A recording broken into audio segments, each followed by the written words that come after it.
He handed George the room key and showed us where the room was located on a room map. We saw that there was a utility room about 50 feet away. George asked for a key to it, which Kevin immediately printed out for him.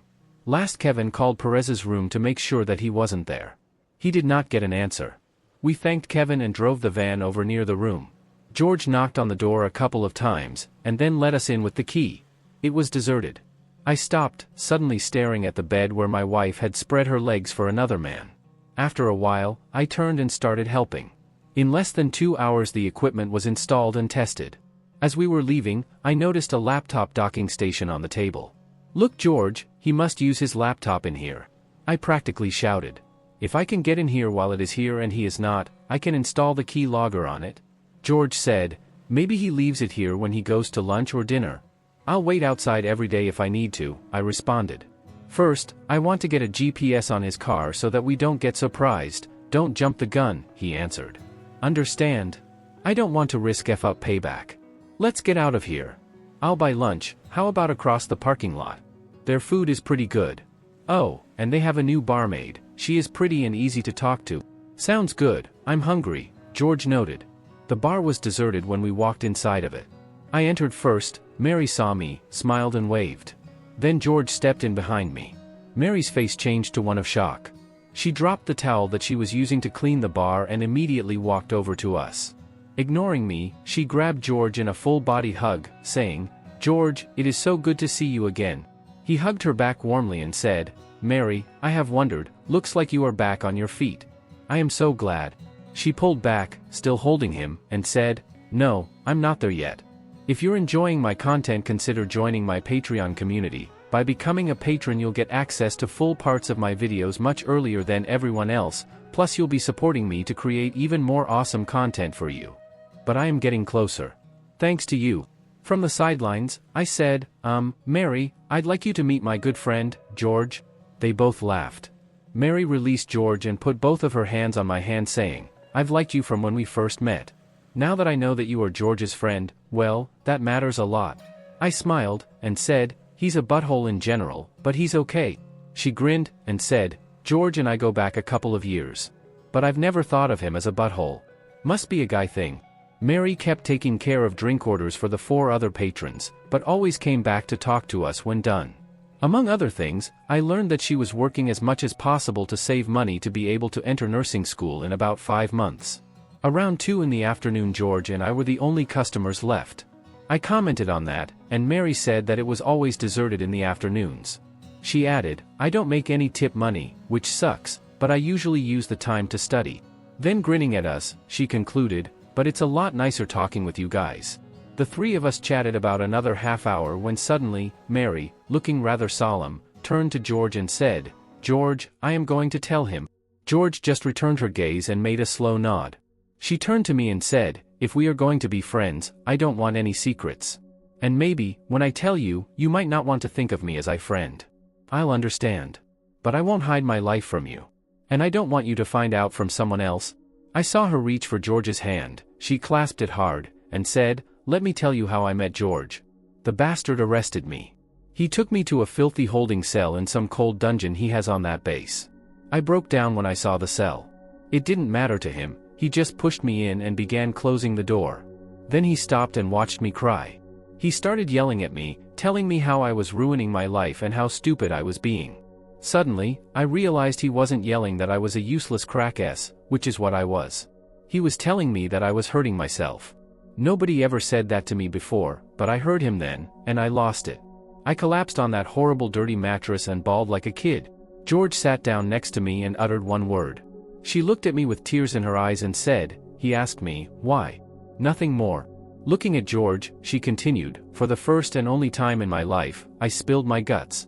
Crying, hysterical at times, I told him everything. I don't know how long it took, it must have been hours that George sat there with me. When I was finally done, he just stared at me for the longest time. Then he got up, softly squeezed my shoulder, and then locked me in that cell. He left me there for 14 hours. I didn't see anybody, didn't hear anything. I was cold and hungry the entire time, coming down off a crack high. Finally he returned and told me that it was time to see the judge. Normally you get a chance to clean up and put on a fresh jail suit before you appear in court. Not me, he made me go in there as I was. The defense attorney didn't say anything. The judge was about to sentence me to jail when suddenly George stood up and asked to address the court. I'll never, ever forget what he said, or what he looked like in his full dress uniform. I can quote him verbatim to this day, but what matters is that he told the judge that justice would not be served if he remanded me to jail. He wanted me in rehab. The judge and the attorney looked shocked, with reason. I was an addict, AW, and a 3-time loser who was obviously guilty of the crimes that George had charged me. And suddenly hard-ass George was on my side? After some hesitation, the judge gave me a chance at a 90-day rehab with 4 years of hard time if I screwed up. I jumped on it. Looking back to George, she said, I haven't touched it since the day that George busted me. Stepping back and looking at both of us, she added softly, George, David, I don't walk the streets now, but I am still AW. It is the only way that I can save money for school and provide for my daughter, but if you two don't want to talk to me anymore, I understand. I am sorry, George. She found herself being hugged from both sides. George said, as long as you keep fighting, I'm in your corner. And you will make it, I know you. I added, Mary, I am glad we met, and happy to think of you as my friend. It was a good thing that the bar was deserted, and we were in a dark corner. Mary just held us and cried. Monday evening, Marge got in around 5:30 and had Chinese dinner in her hands. She came over to kiss me, but I just grabbed the bags and took them to the counter, while saying, Great, we are all starved. When I turned around, she was looking at me with a pensive expression. I said, Why don't you change clothes in the bathroom while I get things ready? Her face paled as I turned away and started to get dishes out of the cabinet. Whatever she was going to say sputtered out into silence. I was still furious over her lie last night. Dinner was a quiet affair and the kids noticed but didn't say anything. Marge wasn't too hungry, but I made a point of eating a lot. Marge did make several attempts at conversation which I mostly ignored. Then I realized that I was being stupid and was tipping my hand. While last night's S was just average for me, I had made it extra good for her, and she was probably still feeling good about it. My being in a hole now was just cheap. And I didn't want her to call off the affair before I had evidence. I made a point of shaking my head, and said, Sorry everyone. I've been distracted about a work problem, and I brought my troubles home. Let's start over. How was everyone's day? We chatted through dinner with the semblance of normality. I made it a point to smile at Marge a couple of times and to be attentive to her. Marge went to bed ahead of me. I pushed the thermostat up about 5 degrees. After waiting an hour, I checked the voice recorders, but again got nothing of interest. I walked into our bedroom. It must have been 77 degrees. I got ready for bed, got in, and rolled away from her without saying anything. She quietly said, Night, honey. Without rolling over, I said, Why are you wearing that flannel top? It's certainly not cold in here. She was silent a moment, and then said, Honey, I'm just cold, that's all. I decided to push it. I rolled over to her and embraced her. She hugged me back. She felt really sweaty. Are you feeling sick? I asked with concern. She said, I don't think so, I've just been cold at night lately. I pushed my hand up to her unmarked tit and, while fondling it, said, I know a few ways to warm you up. She stiffened, sighed, and said, David, I am sorry, I'm just too tired. I rolled away and said, It's okay. Marge moved to me and spooned me, saying, Honey, yesterday was just incredibly wonderful, but I'm just too tired tonight. Tell you what, Wednesday I have an easy day. I'll rock you off Wednesday night. I just murmured, It's okay. After some seconds she pulled away and went back to her side of the bed. Things were cold Tuesday morning. I left at the normal time and drove to work. George called to let me know that he installed the GPS on Perez's car last night and gave me the website and login information. I checked out the site. It showed me that D-Head was across town. Deciding that it was time to check the bedroom voice recorder, I let the office know that I would be back in a couple of hours, and drove home. Marge had gotten a call from her best friend, Ashley, Monday morning. Almost immediately, Marge told her that she had had incredible S this weekend. Ashley squealed, UF will this weekend? So, Ashley knows. I wondered if her husband Mike knew and didn't tell me, the bastard. No, David. It was Sunday night. I wanted to F him Saturday night like usual, but he spent all day working outside and was too tired, Marge replied. She went on, but Sunday night was awesome. I had 6 and 7 little shivering ones. It was absolutely the best I have had in years. Ashley said, 13 times? I've never even come close to that. What made it different than usual? Ashley asked. She thought a moment. I don't really know. We didn't do anything new or different, other than David gave me a great massage and he used his fingers a bit more. But maybe I was real horny, I don't know. Everything he did just set me off more. His touch was perfect, always the right speed, the right softness or firmness, just perfect. Ashley said, wow. She continued, then when he started F me, David just did everything I needed at exactly the right time. Better than a will? Ashley shot back at her. Oh, yes. Making love with David is always better. This time was super better, Marge replied. Then why are you F Will? She asked with a smile in her voice. It's different, Marge replied. David makes love to me, I feel so safe with him. Will just F me. It feels good, but I'd never want David to just use me like that. But both are good. I know that doesn't make any sense, does it? It does to me, girlfriend. It's the thrill, the raw passion. Oh I know, that's why I started F Brian Sears last year. Then she giggled, plus he has that horse seat. Marge giggled back. And yeah, that's why you stopped F him. Then Ashley added, hey, next month, Mike will be out of town for 5 days. I think I am going to let Brian F me on the first day. Really? Damn. I thought you were done with him. I am, since last year. I thought that Mike was getting suspicious. But Brian and I keep in touch. With Mike away for 5 days, I thought I would indulge myself. You will tell me all about it, Marge ordered. Ashley countered with, only if you tell me all about Wednesday with Will and David, including all the dirty details.